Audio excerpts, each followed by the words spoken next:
Before you even think about buying a home, there are three things that need to line up: your timeline, your finances, and your debt. If even one of these things are off, you can get denied, lose your earnest money, or end up in a home you can't afford. So let's break down all three. By the way, my name is Alyssa. I'm a huge numbers nerd and I love homes. So real estate was kind of my best bet for me.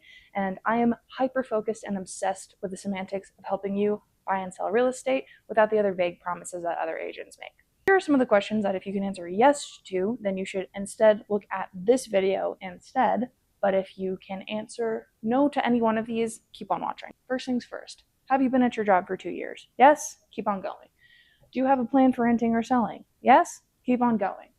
Do you have 3% of your purchase price, your ideal purchase price saved? Great. Do you have any idea about what you're doing for down payment assistance? Awesome. Do you have a 620 or more credit score? And do you know what your DTI is? By the way, if you want to know how to calculate your DTI, there's another video up here that you can also watch. My pleasure. And by the way, if you're going to be living with somebody else or you're qualifying with someone else, can they say yes to all of these things? If not, keep on watching. If you're lucky enough to answer yes to all of this, why are you watching this? You should go here instead. But if you answered no, then these are the answers to every single no. If you haven't been at your job for 2 years, your first things first that you're going to do is you're going to talk to a lender. Or, better yet, stay at your job for 2 years and you don't even have to worry about it. But sometimes, if you're lucky enough and you have stayed within the same industry, then a lender will be able to use 6 months of your income to qualify you forward. Alternatively, if you happen to be a student or you're just out of college or you just got a job offer, sometimes a lender can actually qualify you for your job offer that you got. So definitely make sure to talk to a lender. If you need a recommendation, I have mine down below.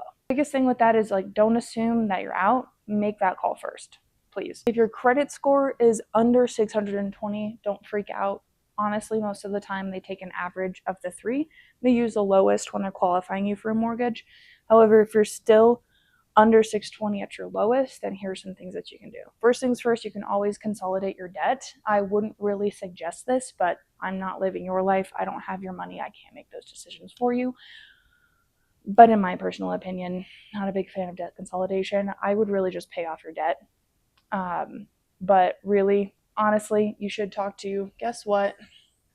A lender, so that they can actually help you figure out what is worth it to pay off, and they might even potentially suggest opening a new line of credit. And again, my recommendation is linked down below.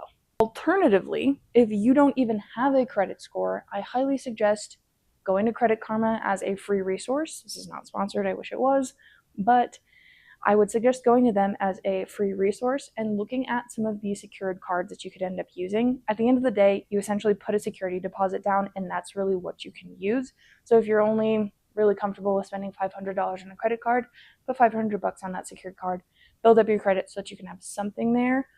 Sometimes they're able to qualify you without credit, but I would really just stick to that secured card. Or if you want, you can always talk to a lender first. Whoop-de-doo. On this note, if you don't plan on staying at your job for more than 2 years, or you're not planning on staying at your job, period, you're not automatically disqualified.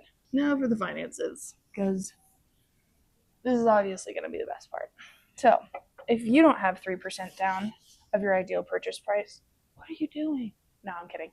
It just means that you're going to end up paying private mortgage insurance if you don't have more than 20% down. It's a very common misconception that if you don't have 20% down, you can't finance on a home. That's not entirely true. You will just have an additional cost on your monthly payment. But once you get 20% of equity or principal in your home, that private mortgage insurance, it is gone. Also, there are down payment assistance options available to you, and some of them actually cover up to 3.5% of the purchase price, depending on what county it is. I have a full breakdown of the down payment assistance opportunities that you can have in 2026 linked here. And then if you do end up using down payment assistance, keep on saving at least 2 to 3% so that you can still continue to cover closing costs on the back end of it. And at the end of the day, if you don't know what you're going to be doing, renting, selling, you don't know where to live, but you want to move, by all means, I would love to be your go-to real estate gal. So make sure to subscribe, follow along, like. I would love that. I'm going to be moving forward. I'm going to be posting neighborhood-specific guides just so that you can get a little bit more specific. Or as always, you can book a 15-minute call with me if you'd like to get your ducks in a row in that regard. hopefully this gave you a clear idea about what your next steps were. Obviously, probably talking to that lender is going to be the biggest one. Again, down below, if you would like a recommendation, great.